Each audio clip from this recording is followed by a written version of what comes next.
Come closer. Let the night be quiet. Tonight, this is not just a story. This is memory. This is pain. This is truth carried in the wind from the walls of Cape Coast Castle. A place where footsteps went in, but many never came out. Long before the ships, before the guns, before the iron, there was a village. A young boy named Kojo lived there. He ran freely. He laughed loudly. He knew nothing of chains. His mother would say, "The land is your home, and the ancestors walk with you." And Kojo believed it. Then one season, the strangers came. White sails appeared on the horizon near the coast. Men with pale skin, men with weapons that spoke louder than thunder.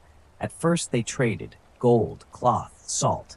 Then something changed. They began to trade people. It happened at night. Dogs barked, guns roared, huts burned.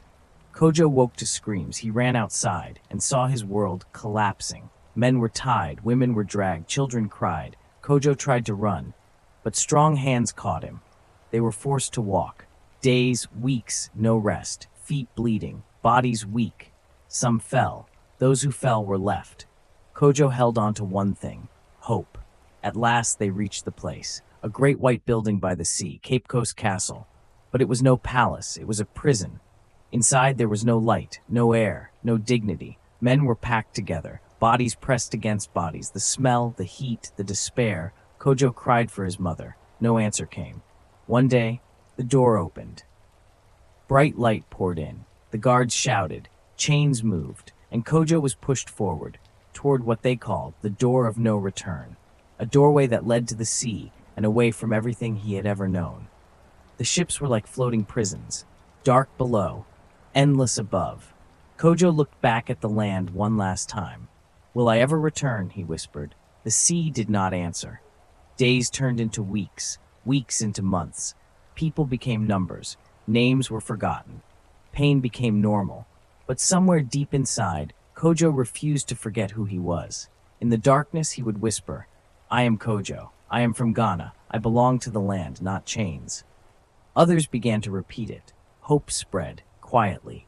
Not all accepted their fate. Some resisted, some fought, some chose death over bondage, because freedom, even in spirit, mattered. Years passed, generations changed, but the memory did not die.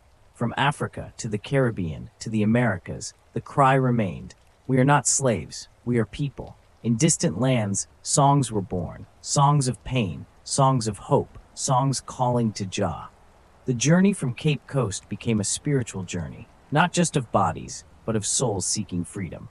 Today, people walk through Cape Coast Castle again, but this time, not in chains.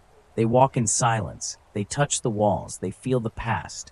Now, voices rise again, calling for recognition, calling for justice, calling for repair, because history cannot be buried. And so, my friends, remember this. The story of Cape Coast is not just history. It is identity, it is pain, it is strength, and it is a reminder that even when taken far away, the spirit of Africa never left its people. This is Quami African Tales, where the past still speaks and truth still lives.